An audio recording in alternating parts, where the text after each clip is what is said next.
Today is the 5th day of this June 2024 7-day sesshin.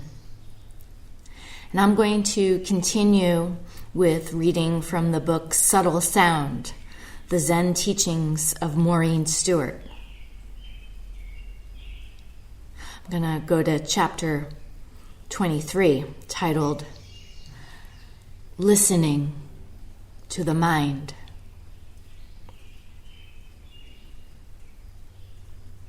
Listening to the mind, this mind that's been calling out to us throughout sesshin. The chorus of birds and frogs, the gentle rain and breeze drifting through the zendo.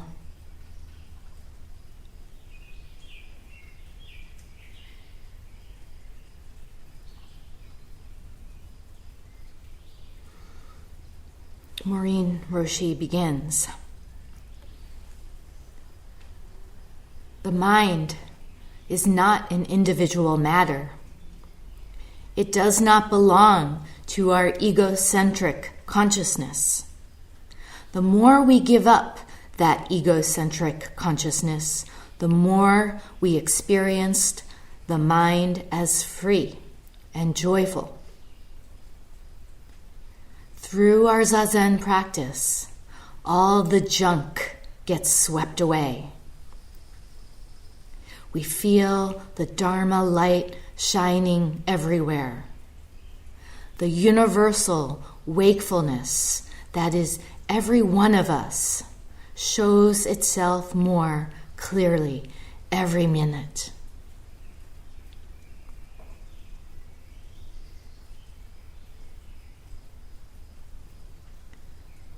It's showing itself right now.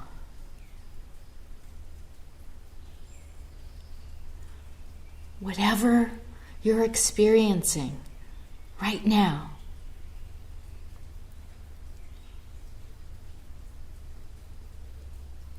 that's the Dharma shining bright. Whatever it is, inviting you to look, listen.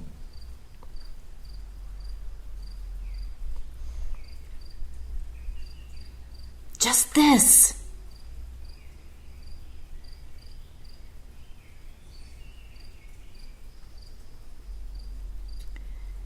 She goes on, somebody told me about hearing an extraordinary musical performance and wondered if this was Buddha mind.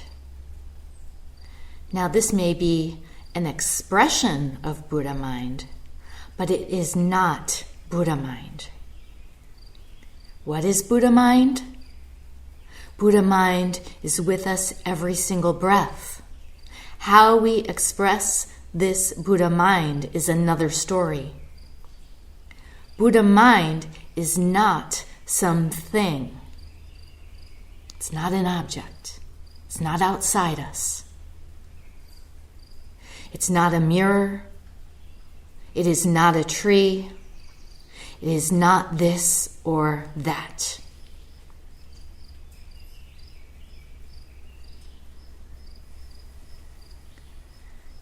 And as soon as we try to label it, describe it, explain it, we've lost it. We've cut it off.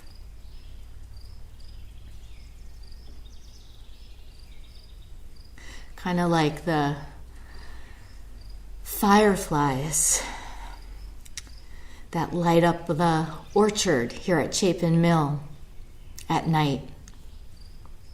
Such a brilliant display of our true nature.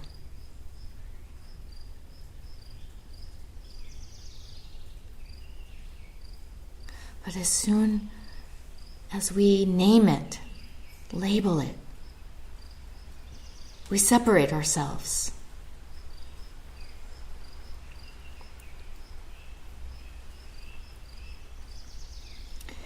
Then in a footnote, Maureen Roshi says that the reference to Buddha mind not being a mirror, nor a tree, nor this or that, comes from the verses of Shen Su and Hui Neng.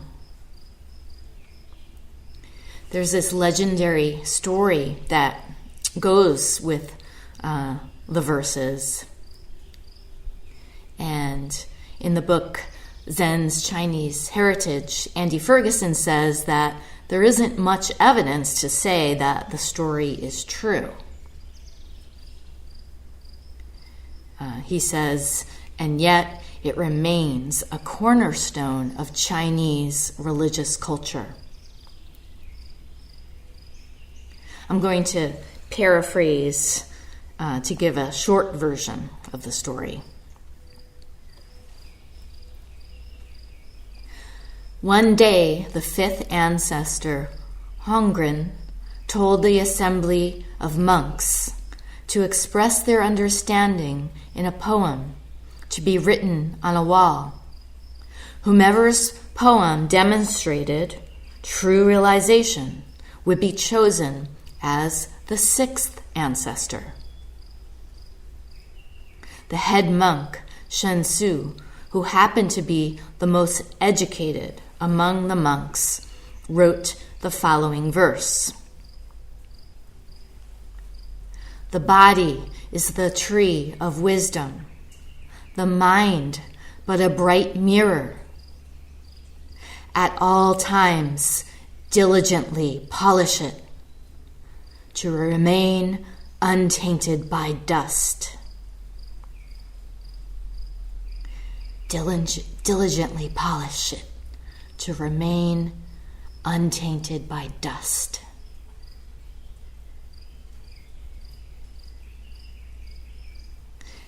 And we can say Zazen, the process of Zazen, does just that. It clears away the dust, clears away thoughts. Thoughts are like dust. They have no substance to them.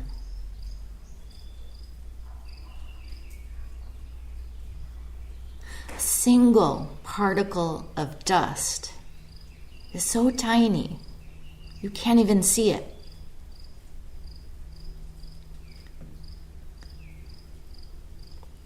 And it's so light, it has no weight. Gets carried away by the slightest breeze.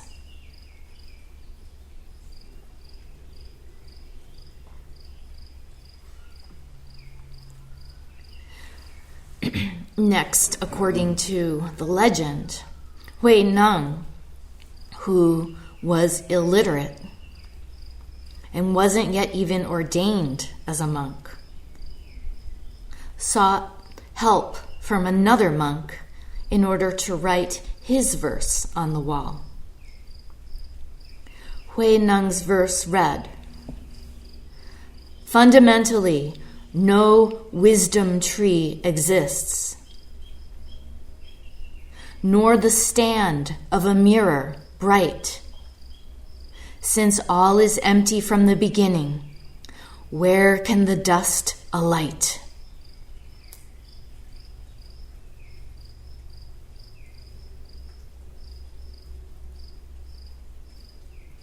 From the very beginning,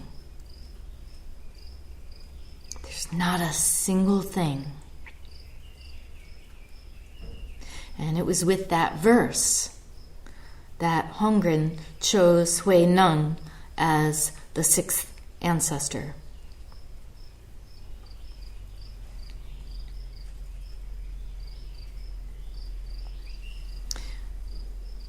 And getting back to Maureen Roshi, she says, what is it? We are here to experience this mind, and then we show it in our ordinary lives, in musical performances, in cooking, in cleaning, in whatever way. We show it in being a mother, a father, a friend, a lover, whatever. Yo-Yo Ma plays the Bach suites for unaccompanied cello in a way that is a spiritual treasure. Anyone who listens cannot help but feel that this is a Buddha mind expressing itself. Yo-Yo Ma may not know anything about Buddhism, but his Buddha mind is shining through.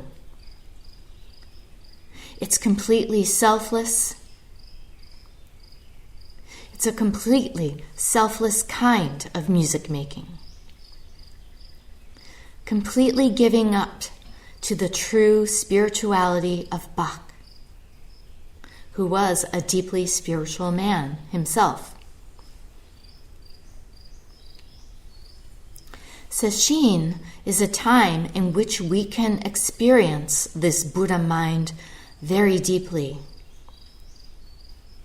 There is a lightness, a deep, joyful spirit. We feel this by opening our hearts. We open up completely, letting our 84,000 pores breathe this in. It's a treasure.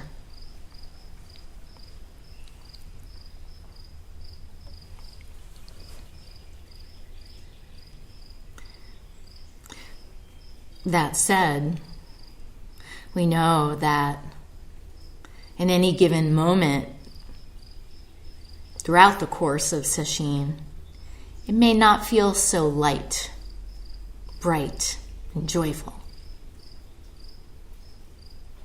There are times when we feel exhausted, spent, scattered, stuck, spinning our wheels. There are so many forms of mind states that we run into: mental, emotional, psychological, physical. And when we experience them, and I'm saying when we do, not if, when we experience them, we need to allow ourselves to let it go, to not linger in them,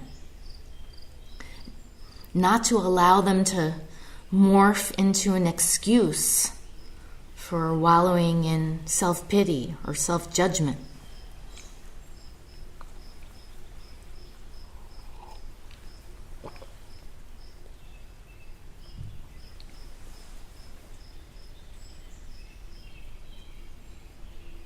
The same thing goes with extremely pleasant, seductive mind states.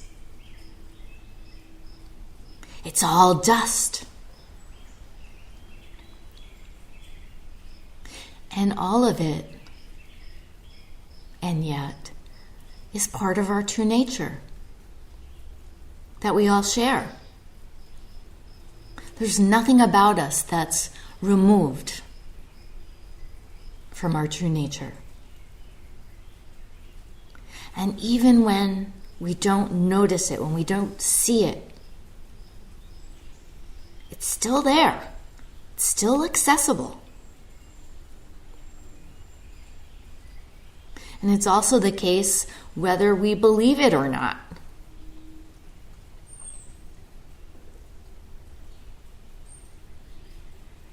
Even if you dismiss or don't believe in enlightenment, it doesn't change who we fundamentally are.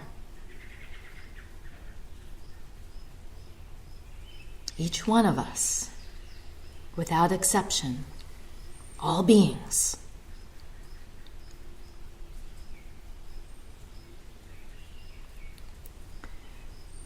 Then she says, when sesshin is over and we go back to whatever our lives are, we go back with a feeling of a deep bond to one another without ever having said a word. This bond is not one of attachment or dependence. We don't think to ourselves, I can't sit without those wonderful people around me. It's quite a different story. It's a sense that we have all experienced something marvelous together. And again, without saying a word, we have been working together, eating together, doing all these things together in harmonious condition. That is truly a treasure.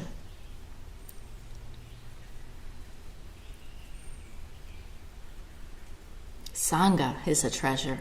Sesshin is a treasure. We are so fortunate to be here, to do this work together. And when I say here, not just at Chapin Mill, but the folks on Zoom, it's all incredibly precious. No one can say, not one of us can say that we will ever have this opportunity again. We just don't know.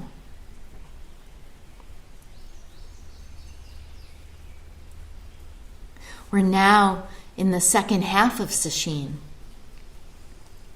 And this is where there is so much potential. Thoughts have settled. It doesn't mean that they've disappeared altogether. Remember, it's what the brain does. They still might be swirling about, just doing what thoughts do, just as the rain does what it does.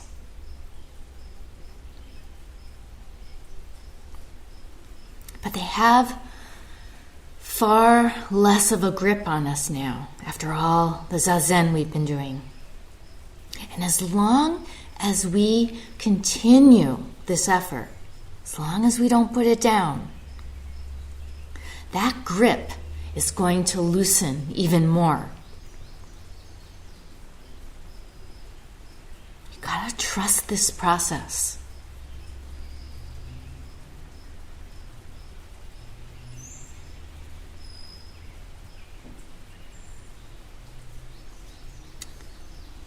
Then she says, one of our Sangha members came to me and said she was going away for a few months. What shall I do? How shall I support my practice? She asked me. I'm going to Europe and I will be living in hotel rooms, and I don't know how I will carry on. I said, sit down and take a deep breath, and you will be right here. We are together wherever we are. When we just sit down and take a deep breath.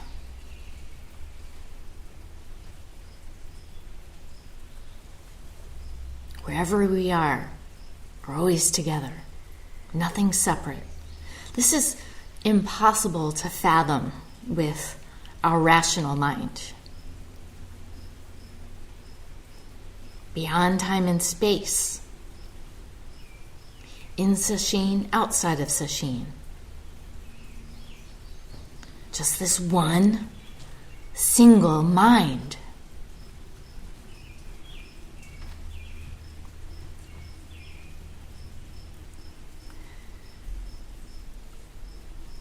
Recently, there have been a number of people over the past few months, actually, that have been asking me, where is Buffy? I don't see her on the pond anymore. Where is Buffy? Where did she go? For those of you who don't know about Buffy, although we're not really sure if she's a she, might be he, might be they, don't know. But we'll go with she. She's a domestic goose that landed on the Chapin Mill property a few years ago. And she had been living here ever since. We have no idea really where she came from. She kind of one day, it was I think during the month of February, there was still a lot of snow on the ground, and she kind of just dropped from the sky and landed behind the barn. And she caught our attention because we could hear her distinctive honk. And she started waddling around, doing what a goose does. No problem. At first we called her Honker. It seemed appropriate. But then it was discovered that the type of goose she is an American buff, a kind of domestic goose. And so Wayman immediately came up with a better name, Buffy, and it stuck.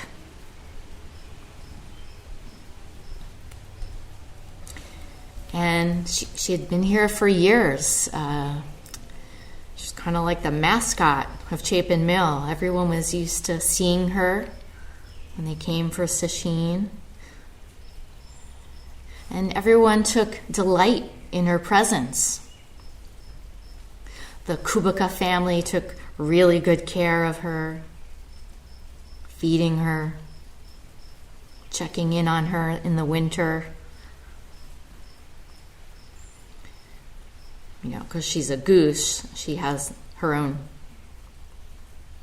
goose jacket. So she had no problem with our winters. Goose down. And it was just so wonderful to see how she would casually hang out with any kind of other waterfowl that landed on the pond.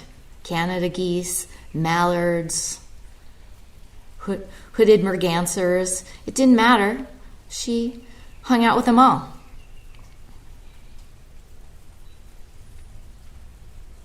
But then, just a few months ago, she disappeared. We were so used to seeing her every day. At first, we weren't very concerned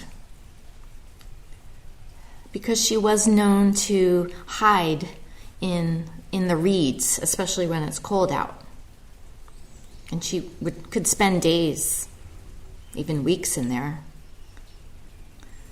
But time passed, and weeks went by. It was a really long stretch. No sighting of her, no sighting of Buffy. Where did she go?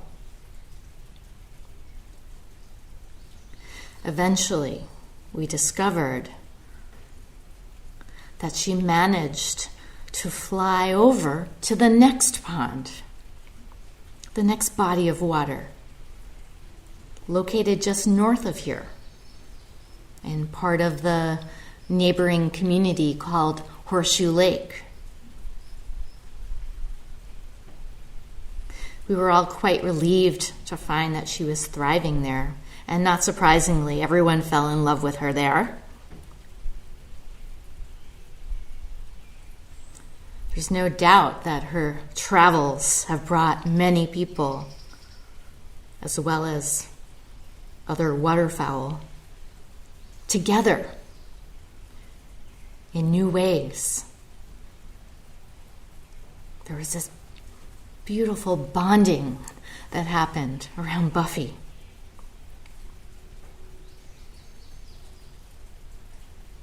But can we say that Buffy is no longer here? Here. Can we really say that?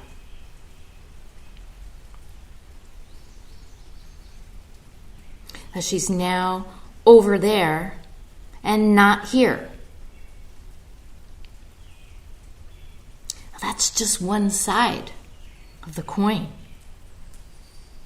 One side of our true nature. The relative side. She's actually still here. She's in the Zendo right now. It doesn't matter what pond or lake she's on. The notion that she's not here is a thought. Just a thought. A thought that arises out of separation.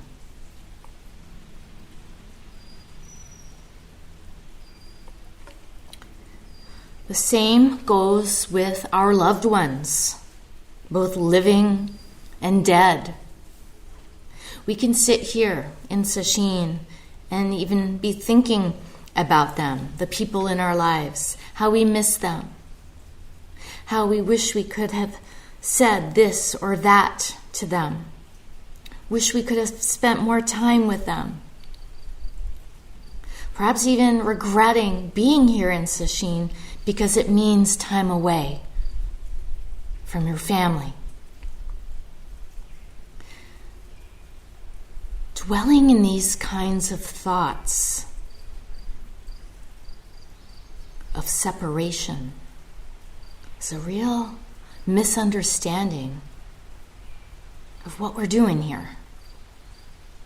We're doing Zazen not just for ourselves, and not just for our family, not just for all humans, but all beings, without number.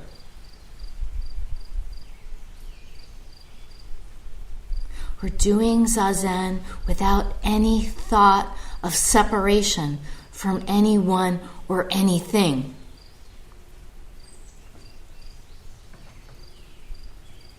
And our being here, right now,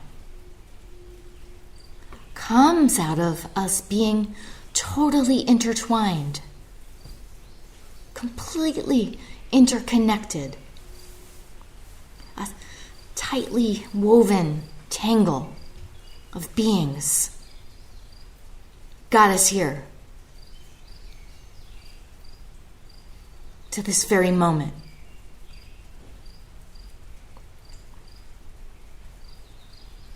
Our ordinary way of dividing up the world and placing everyone and everything in some category, some box, conceals this truth.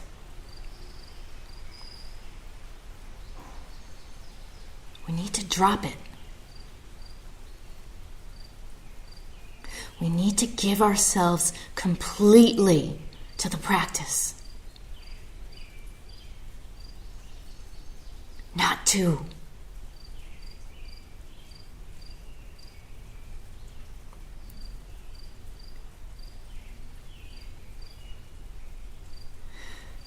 Maureen Roshi then goes on, we are all supporting each other wherever we are in the world, without saying, let me do this for you, you poor thing. How will you get along without us? No, just by being present. And as I've said many times, your Zazen is your best teacher. Zazen washes away all conceptual thought and makes the mind clear and fresh. You all have your own Zazen mind. So listen to it.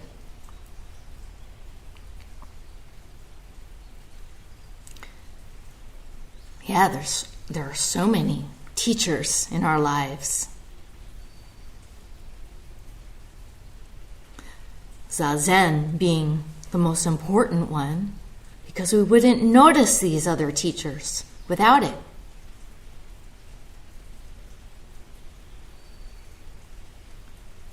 Teachers, candles, doorknobs, flowers, birds, toothbrushes,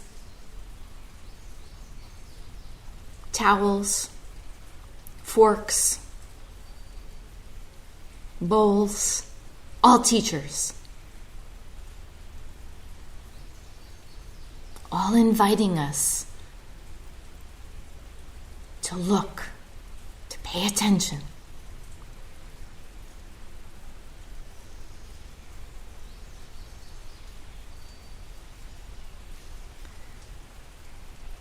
She continues, your Zazen mind teaches you about just how far you are going, just how much you trust, just how willing you are to believe in this mind, just how clearly you are coming to understand with your bones, your skin, your marrow, what this is about. Through your Zazen, you are giving up your discriminating attitudes and becoming absolutely clear and still. Sometimes you experience great pain, yet you remain sitting, sitting, sitting, not giving up, awake to everything. Sometimes it's noisy outside, chainsaws, children playing, people laughing and talking. It's all okay because you're awake to everything, to every single thing. If somebody makes noise in the zendo, it's okay. If somebody cries, it's fine. Cars go by and beep, no problem. Planes fly overhead, fine. Cats meow, dogs bark, good. Nothing is a disturbance when your Zazen condition has become firm and clear. All judgmental attitudes about whether or not those noises are disturbing simply fall away.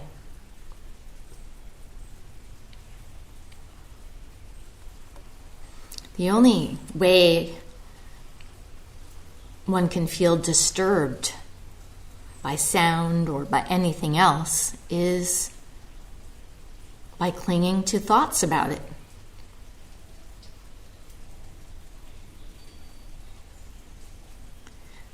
And when we let the thoughts be, when we just coexist with them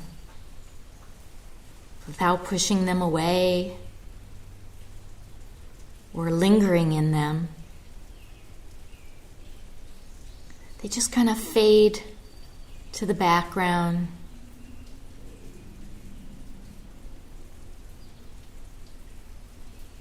And then we can experience in the stillness of mind life as it is. It's revealed to us moment by moment.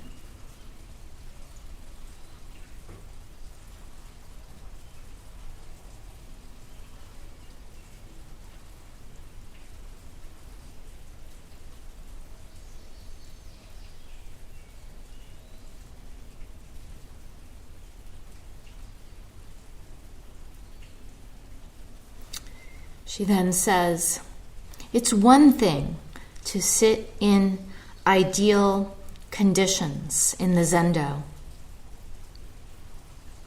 but we need to be ready to sit anywhere, on the streetcar, on the bus, anywhere. The world goes on, the sounds go on, the raindrops fall, the wind blows. And we are learning all this acceptance of it through our bodies, which sit still no matter what.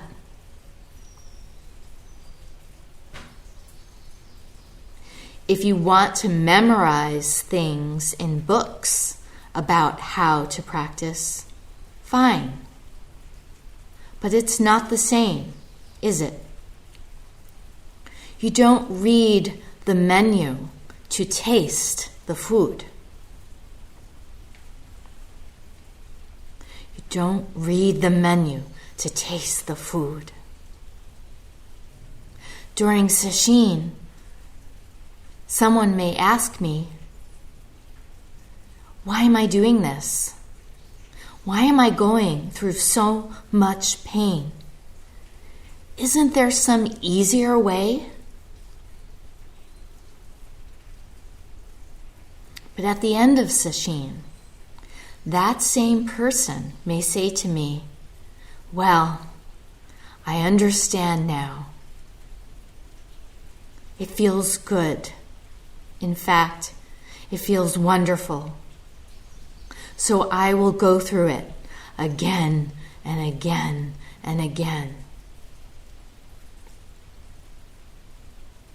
Keep coming back to sesshin to taste that food. Really taste it.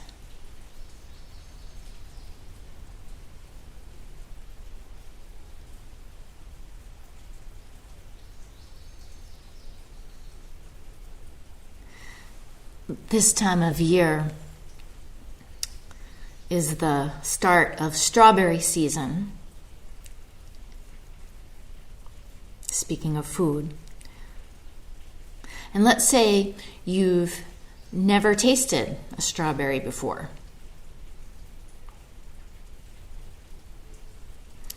And if I were to describe to you what the most perfectly ripe strawberry tasted like, could you taste it? And even if you had tasted such a strawberry before, and you remember it, is that the same as experiencing it directly? Is that the same as taking that bite right into it?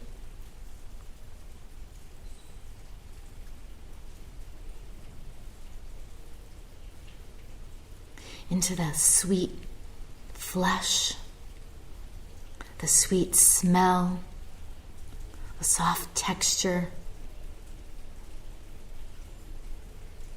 Those are just thoughts and memories.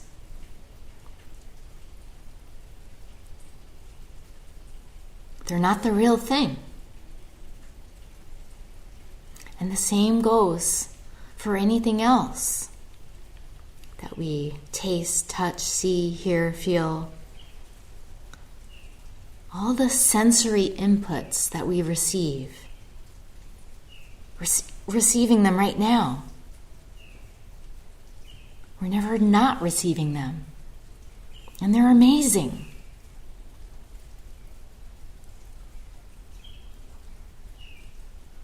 Even the ones that are bitter.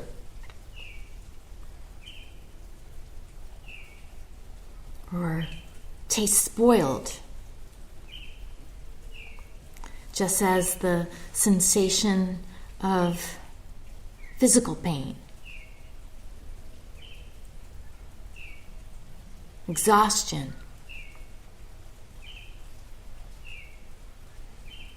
They're all sensations. They're all Buddha. They're all mind.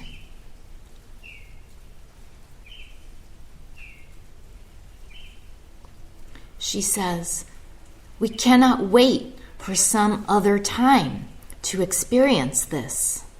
Today is a wonderful day.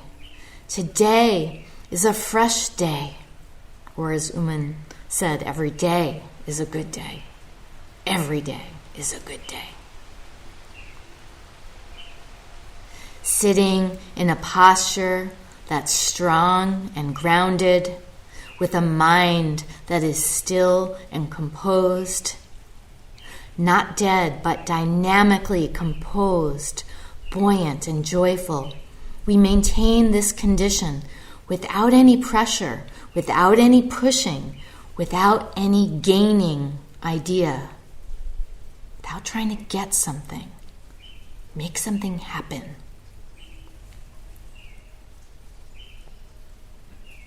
Engo said, "To guard and maintain the essential teachings of Buddhism must be the vocation of the noble soul." To guard and maintain the essential teachings of Buddhism must be the vocation of the noble soul. To guard and maintain the essential teachings of Buddhism, we are here, sitting, going directly to what needs to be done.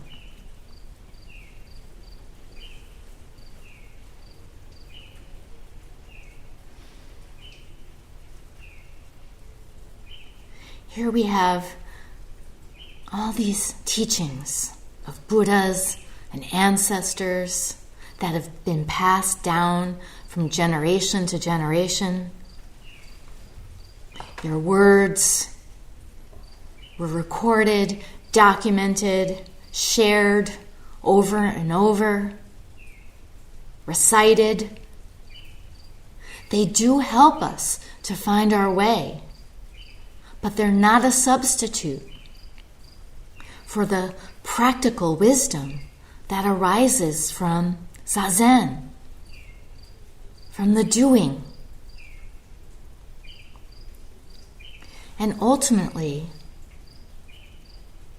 even the teachings, even the Dharma, the words, the sutras, it's all empty. There's nothing special or holy about them. They're a bunch of words. They're not a substitute for practice. The only way we can bring the Dharma to life is to activate it in our own way, through our own effort, directly, our own experience, not somebody else's. But how do we do it? It seems impossible. Especially if we've been practicing for a long time and feel like we're getting derailed over and over again. Derailed by our wanting, grasping mind, wanting things to change. Even then, no matter how long, whatever it takes, we just need to trust the method, trust our practice. Each one of us is the guardian at the temple gate.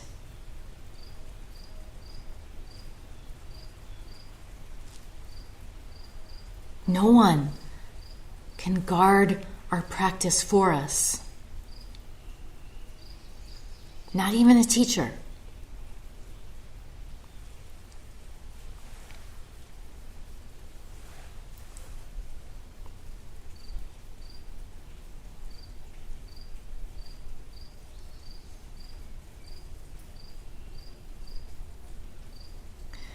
Another source of inspiration that has a Chapin Mill connection this time of year is the behavior of snapping turtles. Maybe you've seen them. This time of year at Chapin Mill, female snapping turtles leave the pond and they trudge onto land, looking for a place to dig a hole and lay their eggs.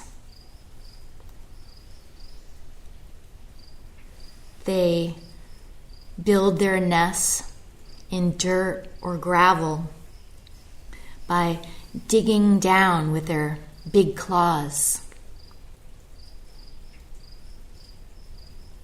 The hole is about maybe 6 to 8 inches wide, and it's called a clutch.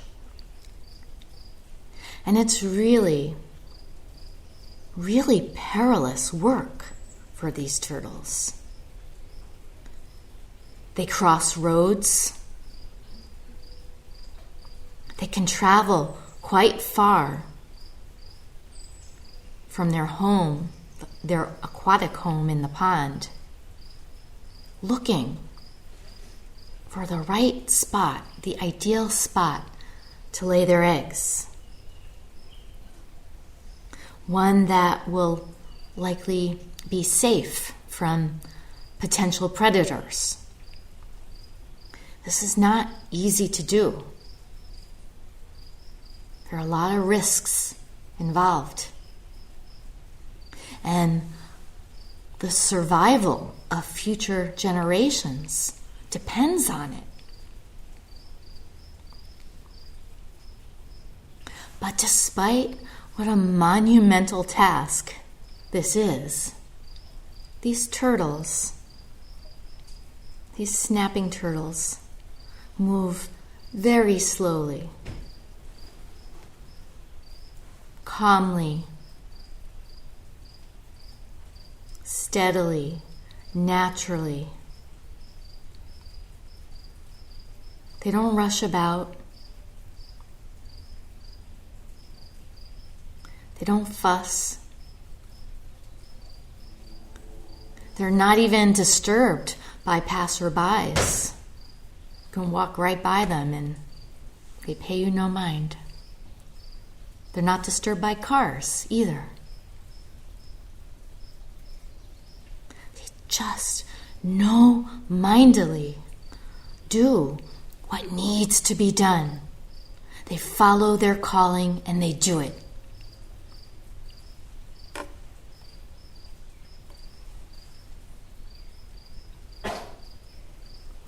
As Maureen Roshi says, we are cutting off all extraneous matters.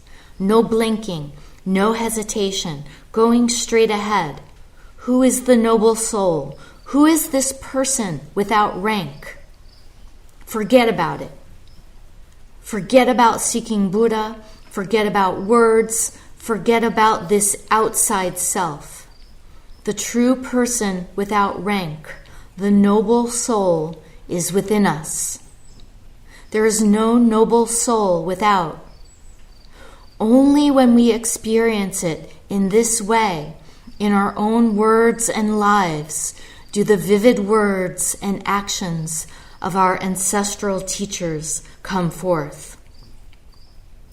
Someone came to me and said, It makes me very happy to discover that all those ancient teachers' words are, after all, true. Indeed, become the person of no rank, become the noble soul, and live in this awakened way, not imitating anyone. Whatever the circumstances your life asks of you, respond to them in your own individual, Zen-spirited way. Don't waste any time trying to be someone else's experience. We are here to have our own vivid experience. So please don't cling to yesterday, to what happened, to what didn't happen, and do not judge today by yesterday. Let us just live today to the fullest. Moment after moment, each sitting is the only sitting.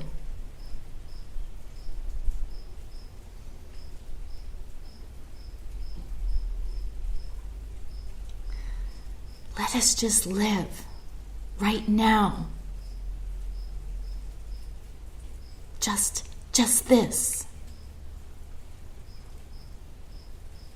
Forget everything else. Forget everything I said. Forget everything Maureen Roshi said. Forget everything anyone has said.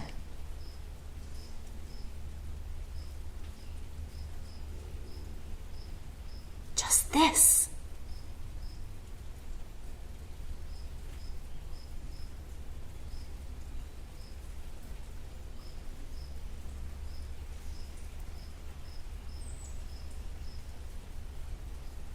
We'll stop here and just recite the 4 vows.